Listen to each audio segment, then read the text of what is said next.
اللہ تعالیٰ نے رمضان میں زوجہ کے قریب جانے سے صحابہ کو منع کیا تھا. بڑا دلچسپ واقعہ ہے.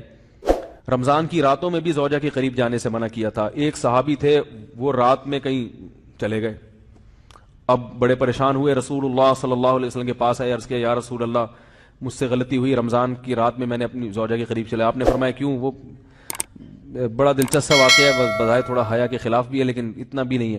وہ کہہ رہے میری زوجہ کہیں پانی بھرنے کے لیے جا رہی تھی, ان کی پنڈلی کھلی تو میری نظر بیوی کی پنڈلی پر پڑی اور میں بس پاگل ہو گیا بیوی کے عشق میں.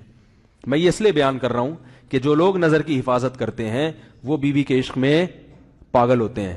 جو دن رات انٹرنیٹ پر پنڈلیاں دیکھتے رہتے ہیں انہیں بیوی کی پنڈلی بھی کیا شکل بھی اچھی نہیں لگتی ان کو. بد نظری کا یہ عذاب ہے, وبال ہے کہ جو اللہ نے گھر میں آپ کے لیے بٹھائی ہے وہ آپ کو اچھی نہیں لگے گی.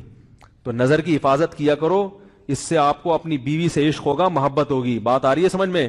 تو اب دیکھو کیسا روزے کی حالت ہے. رمضان میں پابندی ہے, اسلام میں حکم تھا جو رمضان میں بیوی سے ہم بستری کرے گا 60 روزے لگاتار رکھنے پڑیں گے. کتنا بڑا جرم, لیکن صحابی سے برداشت نہیں ہوا. صرف زوجہ کے پاؤں پہ نظر پڑی ہے تو وہ کیسے بیوی سے محبت کرتے ہوں گے, اور وہ بیوی کے بغیر رہ سکتے ہوں گے. اور آج لوگوں کے فون آتے ہیں, ہماری بیگم جس دن میکے جاتی ہے اتنی خوشی ہے, ایسا اچھا سا فیل ہوتا ہے, ایسا عجیب سا محسوس ہو رہا ہوتا ہے جیسے آزاد ہو گئے. تو میں کہتا ہوں ظاہر ہے اب تمہیں موقع مل گیا کنڈی لگانے کا, ٹھیک ہے نا, اور آنکھ مٹکے کرنے کا, تو خوش تو ہوگے. تو یہ بھی ایک عذاب ہے جو لبرل لوگ نے جس عذاب میں ڈالا ہوا ہے نا, اس میں عورت کے حقوق نہیں ہے. عورت کے حقوق نظر کی حفاظت میں اور عورت کے پردہ کرنے میں ہے. جب مرد باہر نکلے گا سب پردے میں ہوں گی تو آئے گا کس کے پاس؟ بیگم کے پاس ہی آئے گا. تو اتنے منہ کالا کرنے کے راستے کھول دیے ہیں تو ظاہر ہے پھر کامیاب ازدواجی زندگی نہیں ہوتی. تو نبی کے پاس آئے, عرض کیا یا رسول اللہ میں برداشت نہیں کر پایا. تو آپ مسکرا دیے.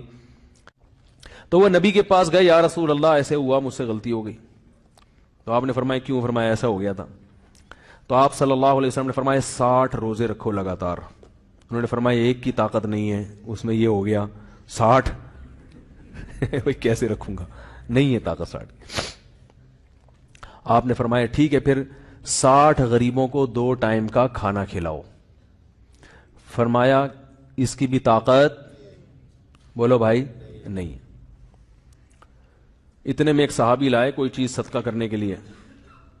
تو آپ نے فرمایا چلو اصل حکم تو یہی ہے کہ 60 روزے یا پھر 60 غریبوں کو کھانا, وہ نہیں تو چلو فی الحال ان کو تنبیہ کے لیے کچھ ان کی سے صدقہ کروا لیتا ہوں. فرمایا چلو یہ فلاں خیرات کی ایک چیز لے کر آئے ہیں, تم یہ لے کے غریبوں میں بانٹ دو. انہوں نے فرمایا مجھ سے زیادہ غریب پورے مدینہ میں بھائی کوئی بھی نہیں. آپ صلی اللہ علیہ وسلم مسکرانے لگے, فرمایا جاؤ کھاؤ اور بچوں کو کھلاؤ.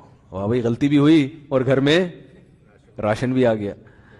تو اس کے بعد قرآن کی آیت نازل ہوئی کہ احل لکم لیلۃ الصیام الرفث الی نسائکم ہن لباس لکم وانتم لباس لہن علم اللہ انکم کنتم تختانون انفسکم فتاب علیکم وعفى عنکم فالآن باشروہن وابتغوا ما کتب اللہ لکم. فرمایا اللہ کو پتا ہے کہ تم اس حکم پر عمل نہیں کر سکتے, لہذا رمضان کی راتوں میں تمہیں اپنی بیوی کے پاس جانے کی اجازت ہے, لہذا ان کے پاس جایا کرو اور اس اولاد کو تلاش کرو جو اللہ نے تمہارے مقدر میں لکھ دی ہے. قرآن جہاں بھی بیوی سے ریلیشن قائم کرنے کی بات کرتا ہے اولاد کا ذکر لازمی کرتا ہے, یعنی تلاش کرو اس اولاد کو جو اللہ نے تمہارے لیے لکھ دی ہے. ما کتب اللہ لکم, ما کتب اللہ علیکم نہیں ہے. علا کا مطلب تمہارے خلاف, لکم کا مطلب تمہارے فائدے کے لیے. لام عربی میں نفع کے لیے آتا ہے, علا عربی میں ضرر اور نقصان کے لیے آتا ہے. فرمایا یہ نہیں کہ اس اولاد کو تلاش کرو جو بطور پینلٹی کے اللہ نے تمہارے متھے لگا دی ہے, جو اللہ نے تمہارے فائدے کے لیے لکھ دی ہے. اس سے پتہ چلتا ہے اسلام اولاد کی کثرت پہ کس قدر حریص ہے. بات آ رہی ہے اور بھی اس بارے میں آیتیں ہیں قرآن مجید کی, مگر میں اب زیادہ تفصیل میں نہیں جاؤں گا.